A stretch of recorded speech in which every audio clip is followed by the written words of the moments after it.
चलिए आज हम शुरू करते हैं एक्सरसाइज 7.3 का सवाल नंबर 1। इसमें क्या दिया हुआ है हमें?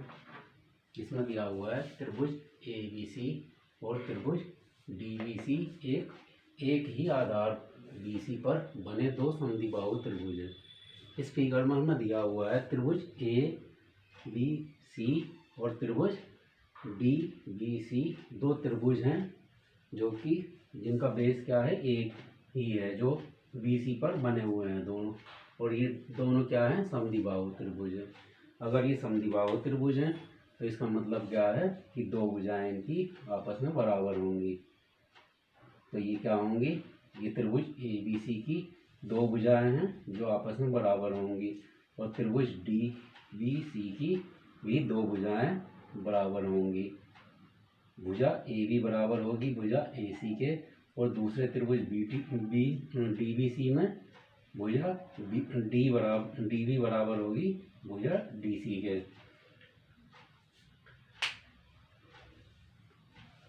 इस प्रकार बने हैं कि A और D, बिंदु A और D भुजा BC के एक ही ओर स्थित हैं। इस भुजा के एक ही ओर बने हुए हैं। यहाँ फिगर में पता ही चल रहा है कि एक ही ओर बने हुए हैं। यदि AD बढ़ाने पर BC को, AD बढ़ाने पर BC को, भुजा BC को P पर प्रतिच्छेद करे। ये अगर भुजा AD को इस प्रकार बढ़ाएं कि बिंदु P मिल जाए, और बिंदु P क्या करता है, इस भुजा को प्रतिच्छेद करता है, एक ही ओर स्थित है, वो प्रतिच्छेद करे, तो दर्शाइए। अब हमें सिद्ध करना है। इसमें चार चीज़ें दी हुई हैं जो कि हमें सिद्ध करना है इस फिगर में। तो इसे बारी बारी से देखेंगे। पहला पार्ट क्या है इसका? त्रिभुज ABD सर्वांगसम सिद्ध करना है त्रिभुज ACD के। त्रिभुज ABD यानी कि ये वाला त्रिभुज किसके सर्वांगसम सिद्ध करना है? त्रिभुज ACD, त्रिभुज ACD के। ये वाला त्रिभुज इस त्रिभुज के सर्वांगसम सिद्ध करना है। और दूसरे भाग में क्या है? त्रिभुज ABP सर्वांगसम सिद्ध करना है त्रिभुज ACP के। त्रिभुज ABP सर्वांगसम सिद्ध करना है त्रिभुज ACP के। तो इन्हें देखिए, पहले भाग को हम लेते हैं, तो इसे हल करना शुरू करते हैं।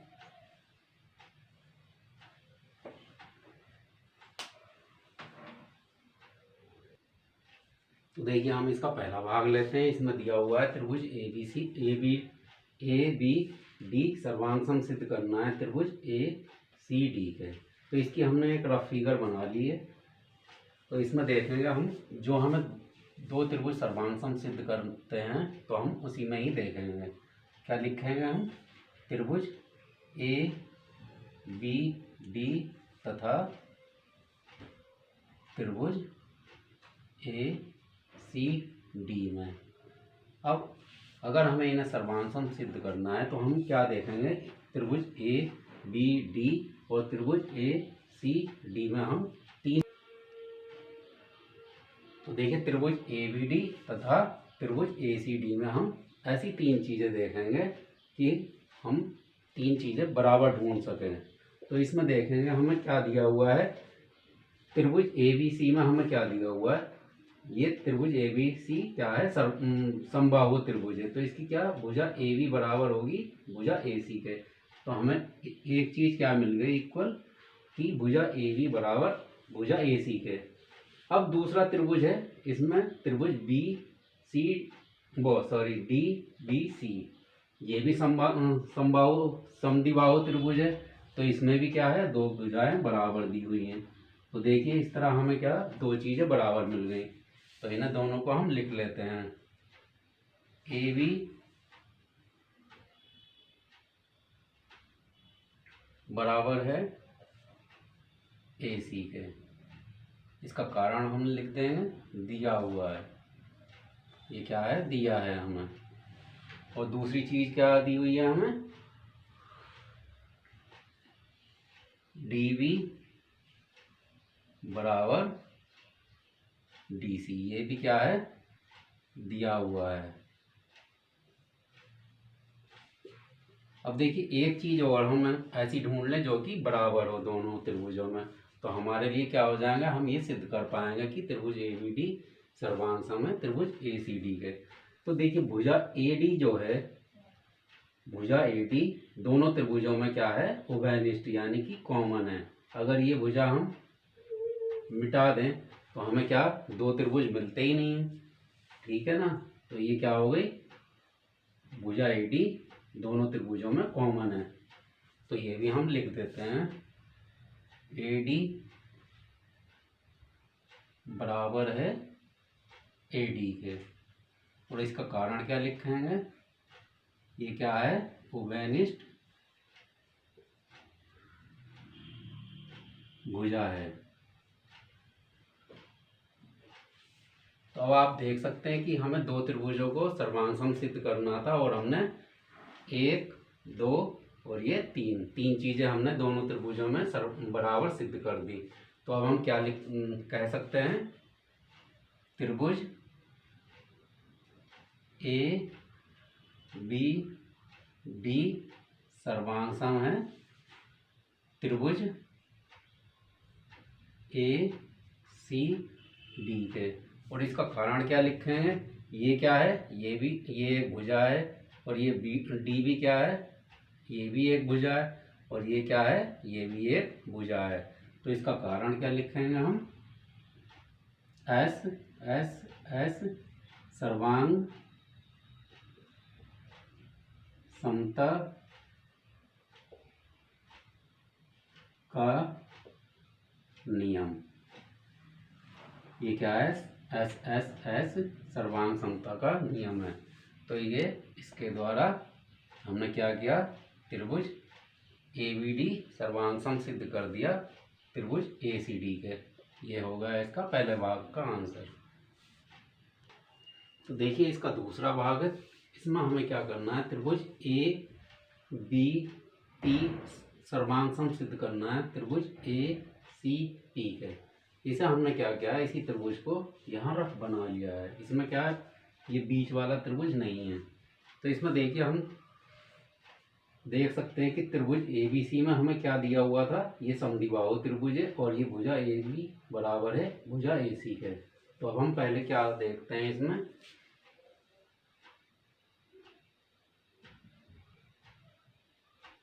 ए बी बराबर है भुजा ए सी के। तो इसे क्या लिखेंगे हम, दिया है। अब देखिए इसे सर्वांग सम सिद्ध करना है तो हमें 3 चीज़ें ढूंढनी पड़ेंगी ऐसी जो कि आपस में बराबर हम कह सकें। तो अभी देखिए हमने पहले भाग में क्या सिद्ध किया था कि त्रिभुज ए बी डी सर्वांग सम सिद्ध करा था हमने त्रिभुज ए सी डी के। तो अगर ये दोनों त्रिभुज हमने सर्वांग सम सिद्ध कर दिए तो इसके संगत भाग भी क्या होंगे, बराबर होंगे। तो इसका संगत कोण ए कोण किसके बराबर होगा, यानी कि हम इस त्रिभुज में अगर देखें तो ये कोण किसके बराबर होगा, इस कोण के बराबर होगा। तो अब हम इसे कैसे लिख सकते हैं, कोण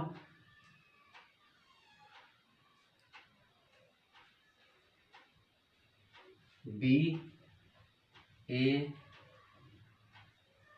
पी बराबर होगा कोण सी ए पी के। और इसका कारण क्या लिखेंगे, इसका कारण लिखेंगे हम, ये त्रिभुज भाग 1 में हम सिद्ध कर चुके हैं।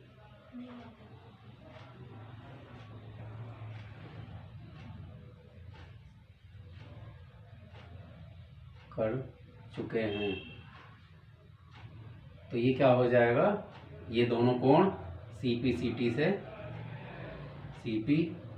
से इक्वल हो जाएंगे, यानी कि ये कोण और ये कोण क्या होगा, बराबर होगा। ठीक है, अब हमें 2 चीज़ें मिल गई। अब तीसरी चीज़ ऐसी क्या हो सकती है इन दोनों त्रिभुजों में जो कि हमें बराबर कह सकते हैं हम। तो देखिए अगर हम देखेंगे इस फिगर को ध्यान से तो हमें क्या मिलेगी, भुजा ए भी क्या है, भुजा ए और पी, भुजा ए और पी दोनों त्रिभुजों में है। त्रिभुज ए बी पी में भी है और त्रिभुज ए सी पी में भी है। तो इसे हम क्या लिखेंगे, ए पी बराबर है ए पी के। इसका कारण क्या देंगे हम, ये उभयनिष्ठ भुजा है।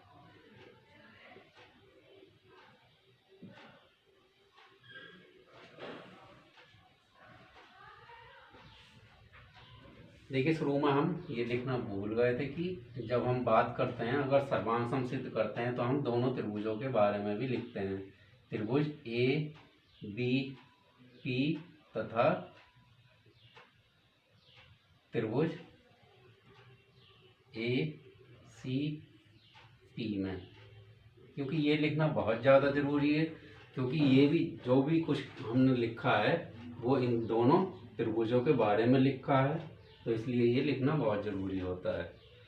तो अब देखिए हमें इन दोनों त्रिभुजों को सर्वांग सम सिद्ध करना, तो हमने पहली चीज़, ये एक भुजा है, ये दोनों बराबर हैं आपस में, और ये कोण है, कोण ए क्या है, बराबर हैं आपस में, और भुजा ए पी ये भी आपस में बराबर है।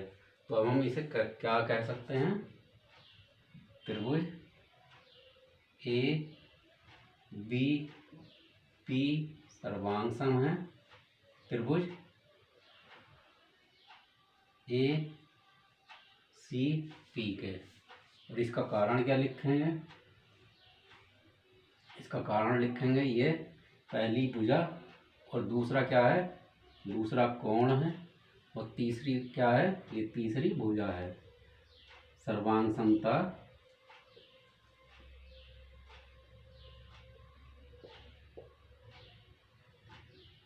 के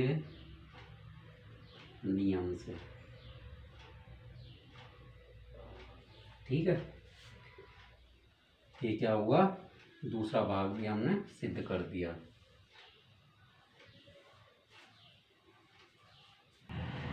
देखिए अब तीसरा भाग आता है, इसमें क्या करना है हमें, एपी, एपी कहाँ है, ये ए और पी, ये क्या है, भुजा एपी है। ये भुजा एपी क्या करती है, कोण ए, इस वाले कोण और कोण डी, डी कोण कहाँ है, डी कोण यहाँ है, डी दोनों को समद्विभाजित करती है। ये भुजा क्या कर रही है कि भुजा ए पी करती है कोण ए और कोण डी को दो बराबर भागों में बांटती है, ये हमें यहाँ बताना है। तो देखिए अभी हमने त्रिभुज ए बी पी और त्रिभुज ए सी डी, अभी हमने क्या किया था, सर्वांग सम सिद्ध किया था इस वाले दूसरे भाग में। तो अगर ये सर्वांग सम सिद्ध कर दिया हमने, तो इसका मतलब क्या होगा कि ये दोनों कोण भी आपस में बराबर हैं, क्योंकि ये क्या है, सर्वांग सम त्रिभुजों के कोण हैं, संगत कोण हैं। तो संगत भाग क्या होते हैं, बराबर होते हैं। तो इसमें हम क्या लिख सकते हैं,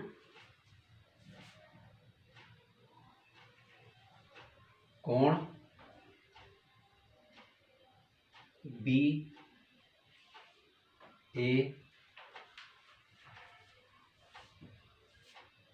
डी बराबर है कोण सी ए डी के। और इसका कारण क्या लिखेंगे, इसका कारण हम लिखेंगे त्रिभुज ए बी पी सर्वांग सम है त्रिभुज ए सी पी के। तो ये अगर सर्वांग सम है तो इसके संगत कोण भी, अतः ये क्या है के संगत कोण हैं। ये क्या है, संगत, इस सर्वांग सम त्रिभुज के संगत कोण हैं, जो कि क्या होते हैं, बराबर होते हैं। तो ये तो एक चीज हमने बता दी कि कोण ए, अतः हम क्या लिख सकते हैं इसे, अतः ए पी कोण ए को, अगर ये दोनों कोण बराबर हैं तो इसका मतलब क्या है, ये आपस में, ये भुजा एपी क्या करती है, कोण ए को समद्विभाजित करती है, समद्विभाजित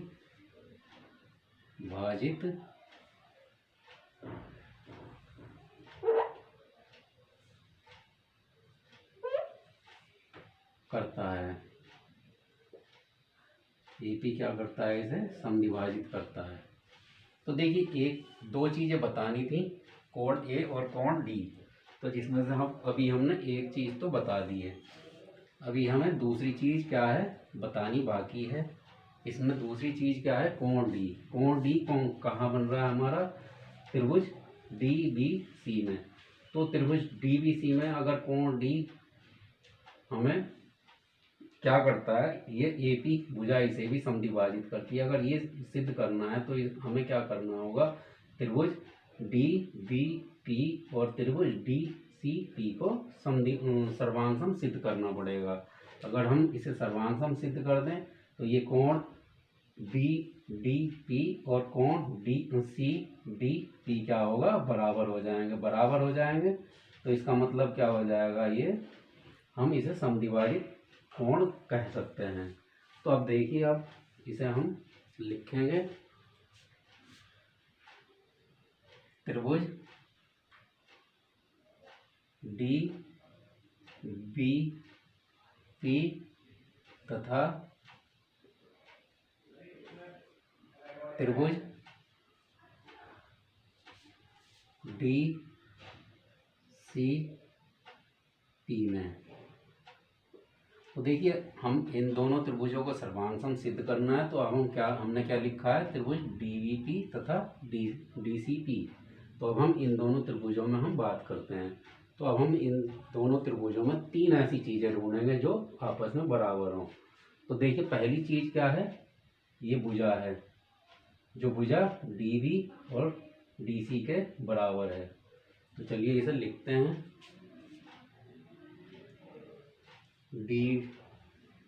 डीवी बराबर है भुजा डीसी के। ये क्या है, ये हमें दिया हुआ है।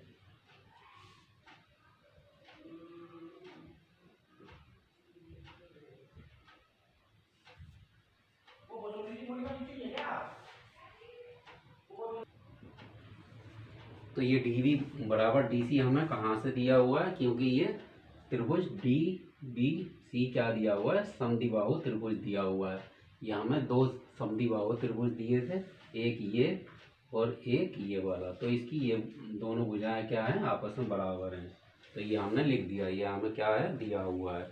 अब दूसरी चीज आती है, अगर हम फिगर को ध्यान से देखें तो डीपी क्या है, ये डीपी दोनों त्रिभुजों में हमें मिल रही है। क्योंकि ये देखिए, त्रिभुज डी बी पी बनाएंगे तब भी हमें डीपी मिलती है, और त्रिभुज डी सी पी बनाएंगे तब भी हमें क्या है, डीपी रेखा मिलती है, ये भुजा मिलती है। तो इसमें हम क्या लिखेंगे, डीपी बराबर है डीपी के, और इसका कारण क्या लिखेंगे, वेनिस्ट भुजा है।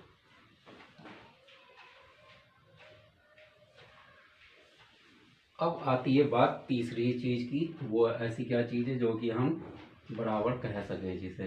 अब देखिए, अभी हमने सिद्ध किया था दूसरे भाग में, त्रिभुज ए बी पी सर्वांग है त्रिभुज ए सी पी के। तो अगर ये दोनों त्रिभुज सर्वांग है तो क्या है, इनके संगत भाग भी क्या होंगे, बराबर होंगे। और बीपी क्या है, इस त्रिभुज का संगत भाग है। तो इसका मतलब क्या होगा, बीपी बराबर बीसी होगा। तो हम क्या लिख सकते हैं, बीपी बराबर सीपी।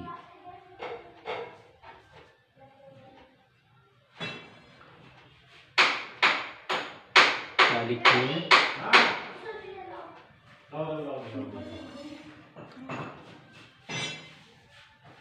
वेनिस्ट, सॉरी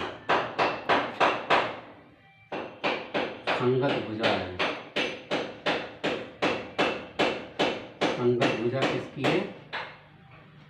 भाग 1 में हम, भाग 2 में हम ये सिद्ध कर चुके हैं, भाग 2 में सिद्ध कर चुके हैं, भाग 2 से। इसमें क्या लिख देंगे? भाग 2 से दोनों त्रिभुज हमने सर्वांग सम सिद्ध किए थे, तो ये दोनों भुजाएं क्या है? संगत भुजाएं, और CP CT से ये बराबर हो जाएंगी। तो देखिए हमें क्या चीज़, तो देखिए अब हम क्या कह सकते हैं कि ये दोनों त्रिभुज क्या हैं? सर्वांग सम हैं। इसलिए त्रिभुज DBP क्या है? सर्वांग सम है। त्रिभुज DCP के, और इसका कारण क्या लिखेंगे हम? ये क्या है? भुजा है S, और ये क्या है? ये भी एक भुजा है, फिर लिख देंगे S, और ये क्या है? ये भी एक भुजा है। तो ये किस नियम से? S सर्वांग समता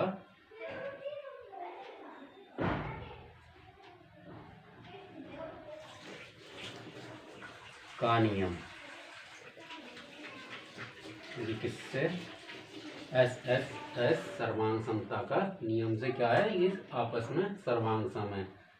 तो अगर ये दोनों त्रिभुज क्या है? सर्वांग सम है, तो कोण D क्या होगा? कोण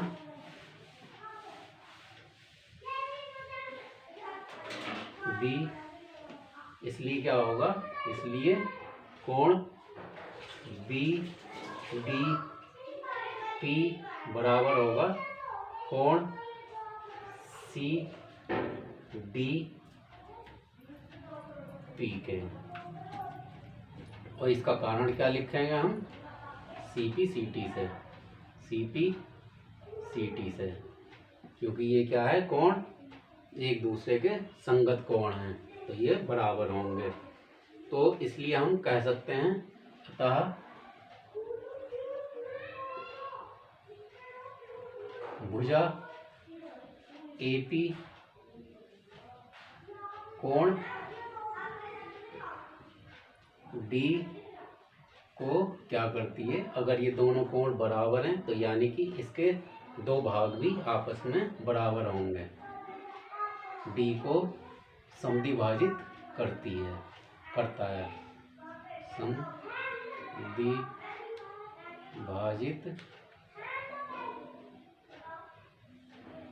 करता है।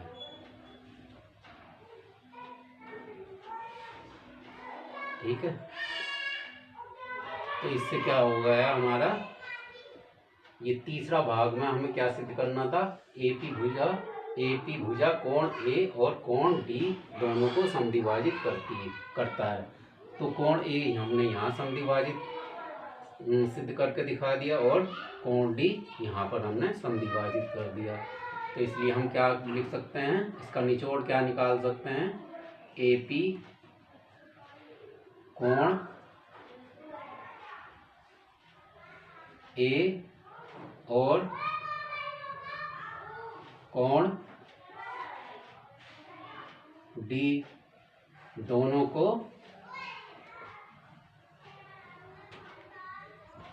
समद्विभाजित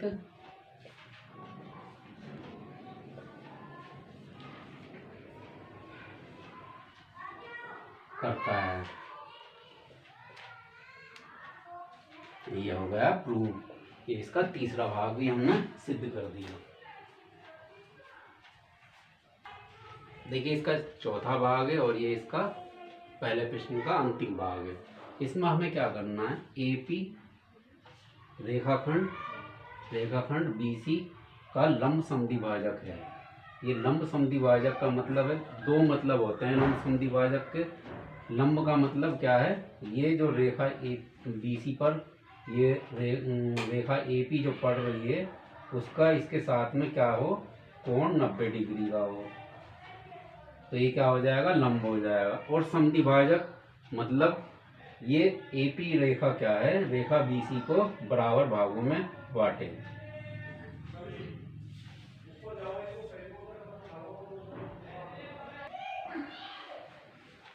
तो इसे हमें क्या है? इसके बराबर भी सिद्ध करना है, और ये क्या है 90 डिग्री का कोण भी हमें बनाता है, ऐसा हमें सिद्ध करना है। तो देखिए अभी हमने त्रिभुज ए बी पी और त्रिभुज ए सी पी को क्या किया था, सर्वांग सिद्ध किया था। तो अगर ये दोनों त्रिभुज भाग 2 से क्या लिखेंगे, भाग 2 से, इसका भाग 2 क्या है, त्रिभुज ए बी पी हमने सर्वांग सिद्ध किया था, त्रिभुज ए सी पी के सिद्ध कर चुके हैं। ये हम लिख देंगे, बराबर सिद्ध कर चुके हैं। तो इसमें क्या होगी, भुजा ए बी पी,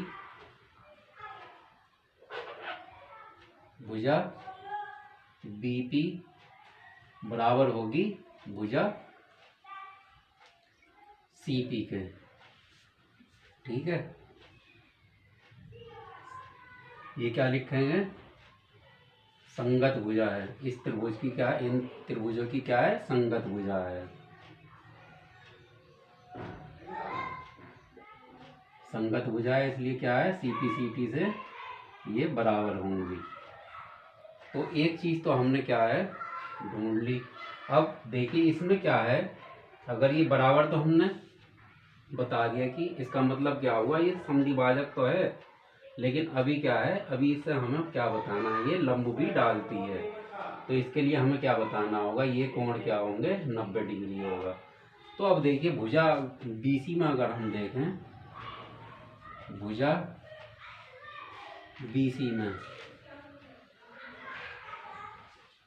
केवल हम भुजा बीसी पर अगर ध्यान दें तो हम क्या देखते हैं, ये भुजा बीसी हो गई, ये एक रफ चित्र बना लेते हैं, और ये एक बिंदु P हो गया, और ये क्या है, एक कोण इधर बनाता है ये, और एक कोण इधर बनाता है। अभी केवल हम ये सोचते हैं ये कोण बनाता है, ये कितने डिग्री का बनाता है हमें कुछ पता नहीं है। तो इसमें हम क्या लिखेंगे, भुजा बीसी, बीसी में हम क्या लिखेंगे, कोण बी पी डी प्लस कोण सी पी डी क्या होगा, 180 डिग्री होगा। कोण बी पी डी और कोण सी पी डी, इसका कारण क्या लिखेंगे, रैखिक योग।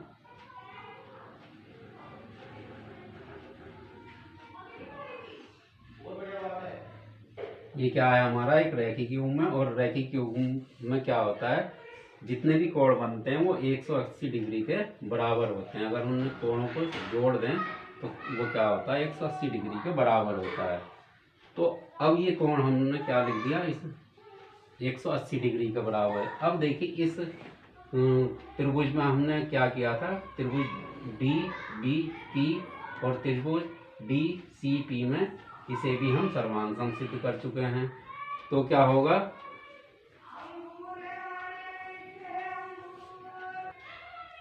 तो देखिए इसे हम ऐसे लिखेंगे, बी पी डी प्लस त्रिभुज सी पी डी बराबर क्या होगा, 180 डिग्री, और इसे हम मान लेंगे समीकरण 1।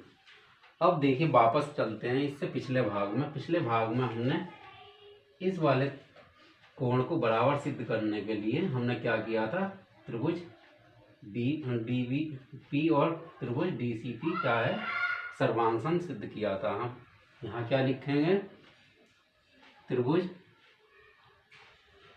डी बी पी सर्वांग त्रिभुज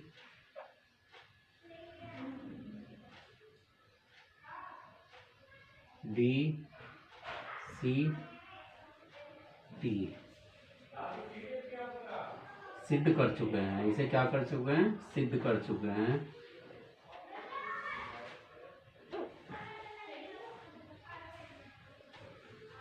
सिद्ध कर चुके हैं। तो ये हमने सर्वांग सिद्ध किए थे, यानी कि क्या होगा, ये कोण भी क्या होंगे, आपस में बराबर होंगे। ये किस वजह से होंगे, CPCT से। तो क्या होगा, कोण BPD बराबर होगा कोण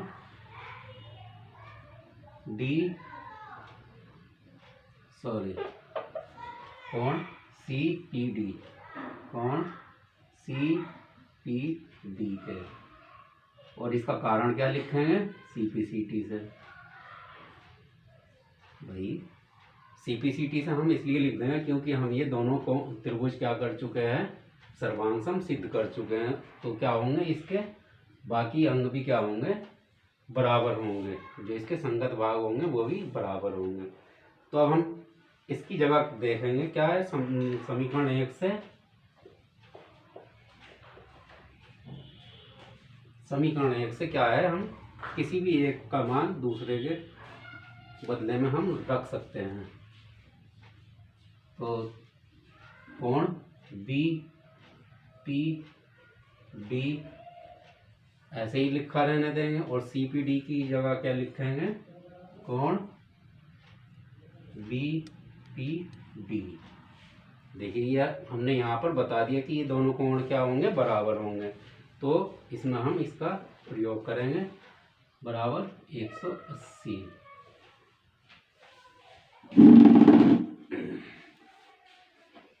तो इन दोनों का हम जोड़ लेंगे, 2 कोण BPD बराबर 180। तो कोण BPD क्या आ जाएगा, 180/2, इसे काट देंगे तो क्या आ जाएगा हमारा, 90 डिग्री। तो यहाँ पर हमने क्या सिद्ध कर दिया, कोण BPD क्या है, 90 डिग्री है। तो उसे हम क्या कह सकते हैं, समकोण है।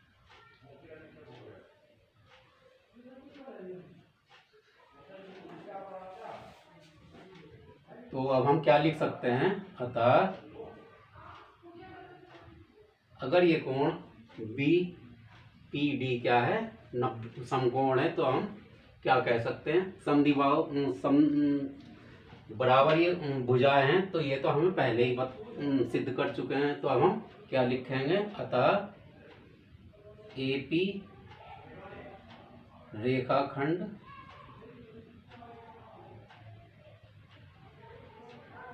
BC का लंब समद्विभाजक है। तो इस तरह क्या कर दिया हमने, ये भी सिद्ध कर दिया।